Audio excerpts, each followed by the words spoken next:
कहाँ हो सर, आप कहाँ हो? हमारी फंडामेंटल एनालिसिस सीरीज का आज है एपिसोड नंबर 2। तो मैं आज आपके सामने लेकर आया हूँ एक नई वीडियो जिसमें हम सीखने वाले हैं फंडामेंटल एनालिसिस। लेकिन आज की इस वीडियो में हम डिस्कस करेंगे 7 ऐसे इंपॉर्टेंट रेशियोज जो फंडामेंटल एनालिसिस के लिए आपको पता होने चाहिए। वीडियो शुरू करने से पहले आपको बोलना चाहता हूँ कि अगर आप हमारे चैनल से लर्निंग ले रहे हैं तो वीडियोस को ज़रूर लाइक कीजिए, कमेंट कीजिए और सबके साथ शेयर कीजिए, क्योंकि फाइनेंशियल लिटरेसी में आपकी उम्र अगर 13 साल हो या 83 साल हो, कोई भी बाधा नहीं है, हर किसी तक ये वीडियोस पहुंचनी चाहिए। तो वीडियोस शुरू करने से पहले अगर आप अपना डीमैट अकाउंट ओपन करना चाहते हैं सो दैट आप अपनी ट्रेडिंग या इन्वेस्टिंग जर्नी शुरू करें, तो यहाँ पर आपको मैंने स्कैन कोड दे रखा है। डायरेक्टली स्कैन करके सिंपल ऑनलाइन स्टेप्स को फॉलो करके अगर आप 18 साल से ज़्यादा के हैं तो अपना डीमैट अकाउंट ओपन कर सकते हैं। तो सर, आज आप हमें रेशियोज में क्या सिखाने वाले हो? तो देखो, सबसे पहले तो ये समझो कि फंडामेंटल एनालिसिस जो है वो क्यों इंपॉर्टेंट है और उसके अंदर रेशियोज जो हैं सबसे ज़्यादा रेलिवेंस क्यों रखते हैं। फंडामेंटल एनालिसिस में हम क्योंकि पीएनएल और बैलेंस शीट पर फोकस करते हैं किसी भी कंपनी की, तो उनकी बैलेंस शीट और पीएनएल को जब हम एनालाइज करते हैं तो हमारे कुछ टूल्स होते हैं। उनमें से एक सबसे इंपॉर्टेंट टूल होता है रेशियो एनालिसिस। अब एक तरह से आप इसको समझ लो कि किसी भी कंपनी का ये एक्सरे होता है। जैसे किसी ह्यूमन बॉडी के बारे में हमें समझना हो तो डॉक्टर सबसे पहले कहता है जाओ एक्सरे करवाओ ताकि बीमारी पता चल सके। इसी तरह हमारे लिए रेशियोज बहुत इंपॉर्टेंट होते हैं। आप इससे फटाफट से किसी कंपनी के बारे में एनालाइज कर सकते हो, दो कंपनियों के बीच में आसानी से कंपेयर कर सकते हो, स्टॉक आपका अंडर वैल्यू है या ओवर वैल्यूड है ये पता लग जाता है, जो आपके इन्वेस्टिंग के लिए बहुत ज़्यादा ज़रूरी है। और बहुत सारे प्रोफेशनल्स दुनिया भर में इस रेशियो एनालिसिस को यूज़ करते हैं। तो क्यों ना आपको भी समझ आ जाए आज के ऐसे 7 इंपॉर्टेंट रेशियोज, जिससे आप भी किसी भी कंपनी की बैलेंस शीट देख के कम से कम इतना आइडिया लगा सको कि इसमें इन्वेस्ट करूं या ना करूं। तो आइए देखते हैं वो कौन से हैं हमारे रेशियोज। तो सबसे पहला रेशियो आता है अर्निंग पर शेयर, जिसको प्यार से हम कहते हैं ईपीएस। अर्निंग पर शेयर का क्या मतलब होता है? देखो, बहुत सिंपल सा फॉर्मूला है। अगर बेसिक की बात करूं, कंपनी मान लो कोई नेट प्रॉफिट कमाती है, अपना मुनाफा। फॉर एग्जाम्पल कंपनी ने 100 रुपए का प्रॉफिट कमाया। अब कंपनी के टोटल शेयर्स कितने हैं? फॉर एग्जाम्पल मान लेते हैं 10 शेयर्स हैं। तो अगर आपसे पूछा जाए कि एक शेयर होल्डर को कितना प्रॉफिट मिल रहा है, तो आप सिंपल सी मैथ्स करोगे, 100 रुपए के प्रॉफिट को डिवाइड कर दोगे 10 शेयर से, तो एक शेयर का प्रॉफिट कितना आ गया? 10 रुपए। इसी को बोलते हैं अर्निंग पर शेयर, ईपीएस। अब ईपीएस जितना ज़्यादा होगा उतनी अच्छी बात। इसका मतलब ये कि अगर आप इस कंपनी का एक शेयर खरीदोगे तो आपको ज़्यादा मुनाफा मिलेगा। जितना ज़्यादा मुनाफा मिलेगा उतनी अच्छी बात होगी। तो इसीलिए ईपीएस जितना ज़्यादा होता है उतनी ही अच्छी बात मानी जाती है। तो अब ये ईपीएस की इंपॉर्टेंस क्यों है? क्योंकि एक हाई ईपीएस कंपनी की ओवरऑल परफॉर्मेंस के बारे में बताता है। अगर कंपनी अच्छी परफॉर्म करेगी तो उसका ईपीएस भी ज़्यादा बढ़ेगा, क्योंकि ईपीएस बढ़ने के दो ही मैथमेटिकल रीजंस हो सकते हैं। या तो प्रॉफिट की वैल्यू बढ़े क्योंकि न्यूमरेटर में लिखा हुआ है, या शेयर्स की वैल्यू कम हो जाए, शेयर्स की संख्या कम हो जाए जो डिनोमिनेटर में लिखा हुआ है। लेकिन हम मान लेते हैं शेयर्स की संख्या तो उतनी ही रहेगी जितनी है। अब रेशियो फॉर्मूले का तब बढ़ेगा जब आपका प्रॉफिट बढ़ेगा। तो इसीलिए ईपीएस जितना ज़्यादा होगा उतनी ही अच्छी बात होती है। तो इसलिए आपको कभी भी ईपीएस अगर चेक करना हो कंपनी का तो ईयर ऑन ईयर बेसिस पर चेक कीजिए, यानी कि YOY। कैसे चेक करना है? किसी भी कंपनी के पिछले 5 साल के ईपीएस को देखिए कि क्या है। लेट से आपने पिछले 5 साल का ईपीएस देखा कि भाई 10 था, फिर 8 था या 6 था या 4 था। अगर वो कम हो रहा है तो फिर आपको चिंता की बात लगेगी, और अगर वो बढ़ रहा है तो इसका मतलब ये कंपनी अच्छे से ग्रो कर रही है, इसका ईपीएस लगातार ग्रो कर रहा है। तो ईपीएस आपका पहला रेशियो होता है जो आपको किसी भी कंपनी में इन्वेस्टमेंट करने के टाइम पर नज़र में रखना चाहिए। इसी तरह फिर आता है दूसरा रेशियो, इसको बोलते हैं पीई रेशियो, यानी कि प्राइस टू अर्निंग रेशियो। बड़ा ही प्रचलित रेशियो है पीई रेशियो, क्योंकि ये ऐसा रेशियो है जो आपको किसी भी शेयर के बारे में ओवर या अंडर वैल्यूएशन बता देता है। बहुत सारे इन्वेस्टर्स इसको यूज़ करते हैं। अब कैसे यूज़ करना है क्या वो आपको समझा देता हूँ। आपका जो भी मार्केट प्राइस है शेयर का, फॉर एग्जांपल मार्केट का प्राइस है 20 रुपए शेयर का, और ईपीएस अर्निंग पर शेयर जो आपने अभी थोड़ी देर पहले रेशियो 1 में सीखा वो है 10 रुपए। तो एक शेयर का अर्निंग है 10 रुपए का, यानी कि वो कमा रहा है 10 रुपए, लेकिन बाजार में उसका दाम है 20 रुपए। तो ये है न्यूमरेटर 20 रुपए, ये है डिनोमिनेटर 10 रुपए। तो 20 रुपए अपॉन 10 रुपए सॉल्व करोगे तो आंसर आएगा 2। इस 2 को बोलते हैं पीई रेशियो। अब पीई रेशियो जितना ज्यादा होता है इसका मतलब शेयर उतना महंगा है, क्योंकि अगर वो 10 रुपए कमा रहा है, अर्निंग है 10 रुपए की, और मार्केट प्राइस 20 की जगह अगर मैं बढ़ाकर कर देता हूं 40, तो पीई रेशियो हो जाएगा 4। अगर 40 की जगह बढ़ाकर कर देता हूं 80, तो पीई रेशियो हो जाएगा 8। अगर मार्केट प्राइस बढ़ाकर कर देता हूं 100, तो पीई रेशियो हो जाएगा 10। तो पीई रेशियो जितना ज्यादा होगा इसका मतलब आपका रेशियो उतना महंगा है, और पीई रेशियो जितना कम होगा इसका मतलब आपका शेयर उतना सस्ता है, अंडर वैल्यूड है। अब पीई रेशियो को थोड़ा सा सतर्कता से चेक करना है, आपको अपनी रेलिवेंट इंडस्ट्री का एवरेज देखना है। फॉर एग्जाम्पल आप मारुति कंपनी का शेयर चेक कर रहे हो, तो मारुति कंपनी क्योंकि ऑटोमोबाइल इंडस्ट्री से बिलोंग करती है, तो पहले आप ऑटोमोबाइल इंडस्ट्री का पीई रेशियो देखो कि क्या है।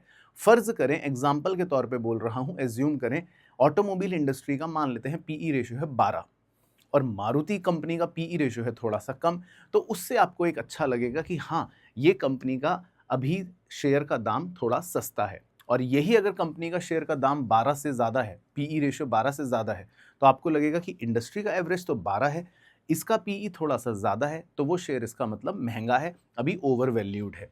तो आपको जल्दी से अगर कंपनी के बारे में दूसरा रेशियो चेक करना हो तो वो पीई रेशियो हो सकता है। तो अब मैं आपको कमेंट करने के लिए एक होमवर्क दे रहा हूँ, फटाफट से आईटीसी और एचयूएल दो कंपनी है, सेम इंडस्ट्री से बिलोंग करती हैं, इनका पीई रेशियो क्या है नीचे कमेंट करके चेक कीजिए और बताइए कि क्या है। तो इससे आपको पता लगेगा कि पीई रेशियो किस तरह से देखा जाता है।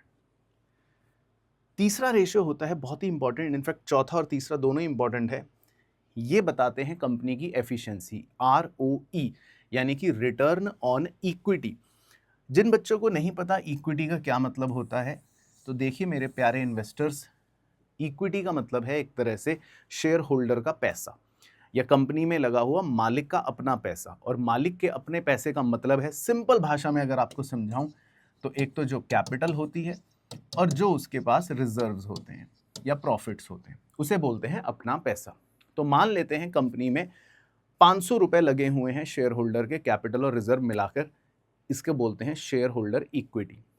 अब कंपनी का प्रॉफिट हुआ लेट से 50 रुपए का, तो हम इस बात को ऐसे प्रेजेंट करते हैं, हम इस बात को ऐसे कहते हैं कि मालिक 500 रुपए जब अपना लगाता है तो बिजनेस में 50 रुपए का प्रॉफिट कमाता है।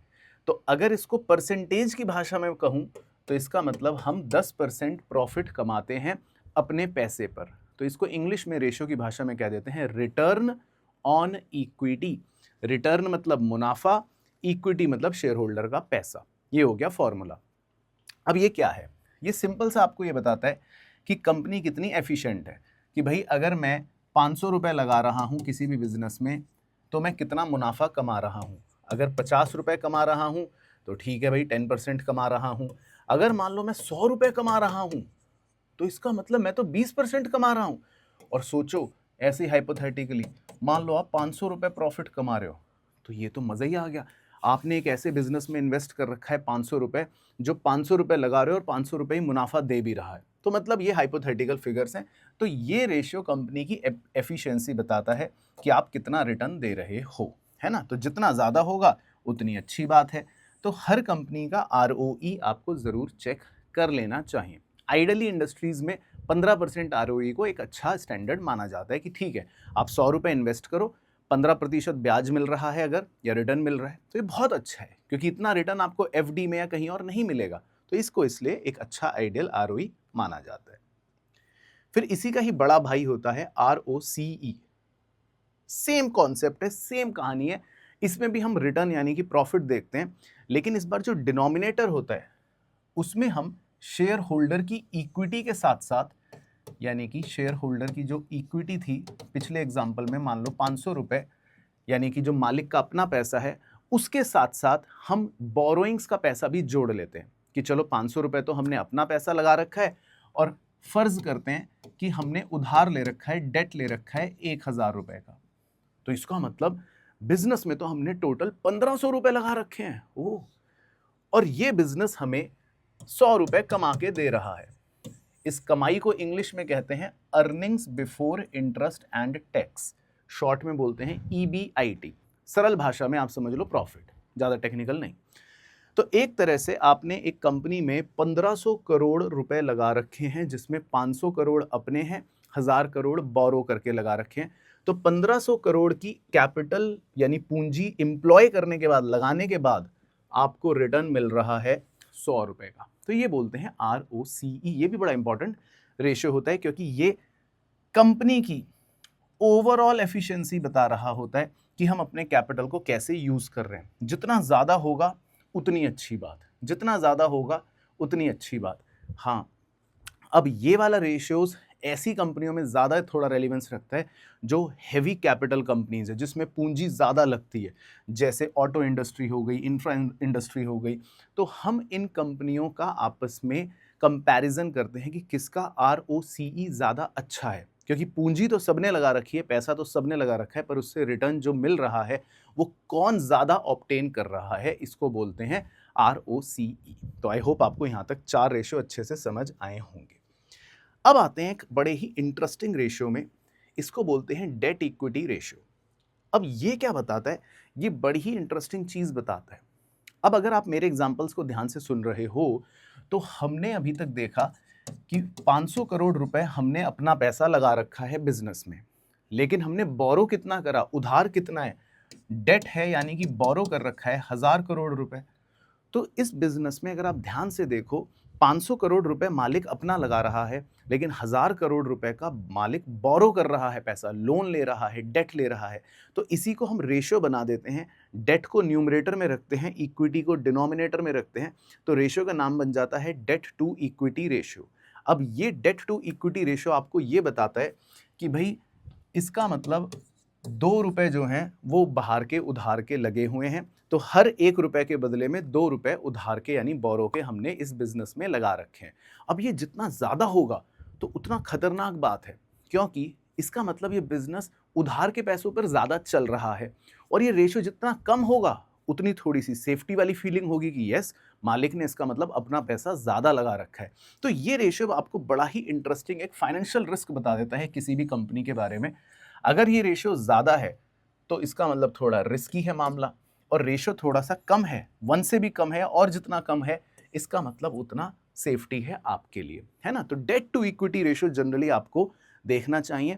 और अगर किसी भी थोड़े से वीक बिजनेसेस में, जो अभी नए नए हैं, जो आपको लगता है कि पता नहीं कैसे हैं, हम ज़्यादा जानते नहीं हैं, उनका अगर DE रेशियो आपको ज़्यादा लगे तो अवॉइड करना चाहिए। इनफैक्ट किसी भी कंपनी में अगर डेट ज़्यादा लग रहा है तो आप लॉन्ग टर्म के लिए उसको अवॉइड कर सकते हो, क्योंकि ज़्यादा डेट होना मतलब आपकी सेफ्टी को कम करने की बात है, वो रिस्की ज़्यादा है। इसका मतलब उसमें मालिक का पैसा कम लगा है, बोरोड मनी ज़्यादा लगा हुआ है। तो ये बड़ा इंटरेस्टिंग रेशियो होता है, इसको बोलते हैं डेट टू इक्विटी रेशियो। फिर आता है एक इंटरेस्टिंग इन्वेस्टर्स के लिए ratio, dividend yield. Yield word का मतलब होता है रिटर्न। तो बहुत ही सिंपल है कि आपको कंपनी कितना डिविडेंड का रिटर्न दे रही है। तो भाई मैं अगर शेयर होल्डर हूं तो मैं तो चाहता हूं कंपनी मुझे हर साल कुछ ना कुछ पैसा तो दे, तो बस इसको बोलते हैं डिविडेंड यील्ड। तो इसको निकालने का एक सिंपल परसेंटेज में फॉर्मूला ये है कि मान लो शेयर का प्राइस है 10 रुपए और कंपनी आपको डिविडेंड दे देती है 2 रुपए का। तो अगर आप इसको परसेंटेज में निकालोगे इंटू 100 करके, तो 2 रुपए अपॉन 10 रुपए इंटू 100, यानी आंसर आ जाएगा 20%। तो इसका मतलब यार कंपनी का डिविडेंड यील्ड जो है वो 20% है ना। तो मतलब ये कि आपको कुछ नहीं करना, बैठे बैठे 1 साल में 20% आपको रिटर्न मिल गया, ये मतलब है। तो जितना डिविडेंड यील्ड ज्यादा है उतनी अच्छी बात है, यानी कि इन्वेस्टर को लगता है कि चलो इस कंपनी से डिविडेंड तो मिल ही जाएगा। तो इसीलिए आपको डिविडेंड यील्ड भी देखना चाहिए कई वर्षों का, कि ये कंपनी का डिविडेंड यील्ड कैसा चल रहा है। लेकिन इसमें कॉशियस रखना बहुत जरूरी है। क्या? देखो, क्योंकि ये मैथमेटिकल फॉर्मूला है ना। अब ये डिविडेंड यील्ड बढ़ सकता है अगर शेयर के दाम में गिरावट हो जाए। मान लो शेयर प्राइस 10 से घटकर हो गया 5 रुपए, तो अगर आप डिविडेंड यील्ड कैलकुलेट करोगे अब सेम डिविडेंड पर, तो ये परसेंटेज बढ़कर हो जाएगी 40%। तो खाली डिविडेंड यील्ड देखकर तो आपको लगेगा कि अरे वाह मजे आ गए, 40% डिविडेंड यील्ड। लेकिन ये कॉशियस रखना है आपको कि अगर आप देख रहे हो कि शेयर के दाम कम होने की वजह से डिविडेंड यील्ड बढ़ रहा है तो ये अच्छी बात नहीं है। हमें डिनोमिनेटर को कम करके रेशो नहीं बढ़वाना, हम चाहते हैं रेशो कैसे बढ़े, न्यूमरेटर बढ़कर।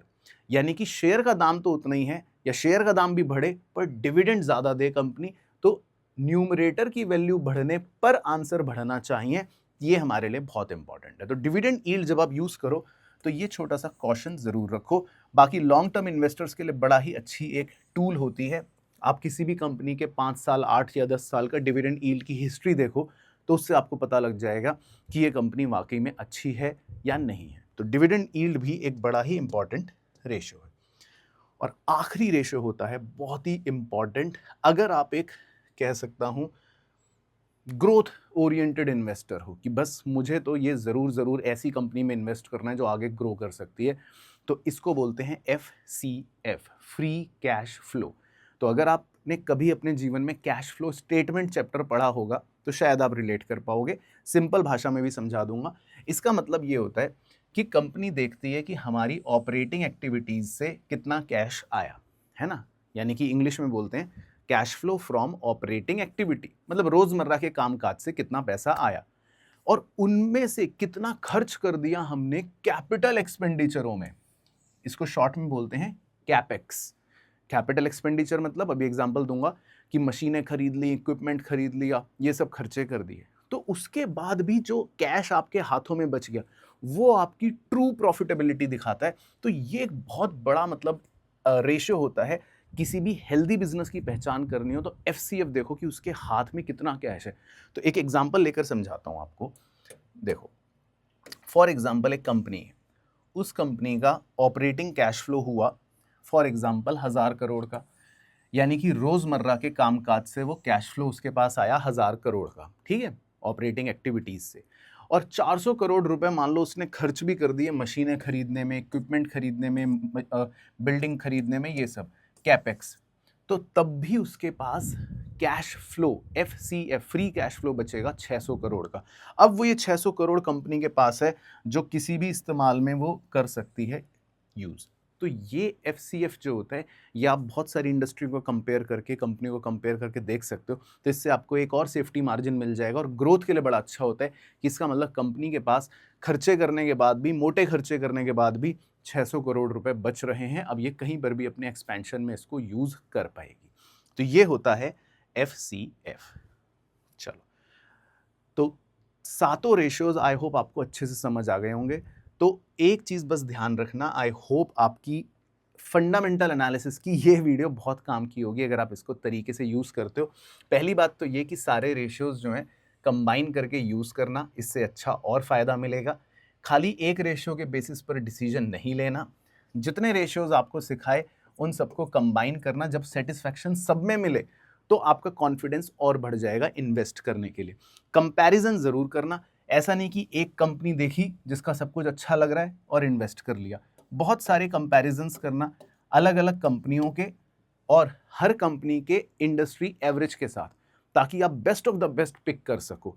और कम से कम 5 साल की परफॉर्मेंस जरूर देखना हर कंपनी की, ताकि पता लगे कि ऐसा तो नहीं कि ये तुक्का था कि इस साल अच्छा सब कुछ, पिछले 4 साल तो बेकार था। तो थोड़ा सा रुकने का भी पड़ जाएगा। तो आई होप ये वीडियो आपके लिए बहुत हेल्पफुल रही होगी। तो बिना शर्माए, बिना हिचक के लाइक कर दो, शेयर कर दो सबके साथ। और हमारे चैनल का जो मोटो है वो आपको मैं फिर से बता देता हूँ, let's learn and then earn.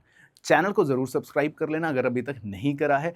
ऐसी ही पावरफुल कंटेंट और वीडियोस आपके लिए इस चैनल पर और लेकर आऊँगा। और जो भी मेरे साथ इन्वेस्टिंग या ट्रेडिंग करना चाहता है वो डीमैट अकाउंट ज़रूर ओपन कर लेना, मैंने नीचे लिंक दे रखा है। और आपसे मुलाकात करूँगा नेक्स्ट वीडियो में। तब तक का वो होमवर्क कर लेना जो आपको मैंने बताया था। क्या कमेंट करना है? 2 इंडस्ट्रीज़ का PE रेशियो। तो मैं भी जा रहा हूँ, PE रेशियो ढूंढ कर निकालो। आपके कमेंट पढ़ने नीचे जाता हूँ। Bye bye.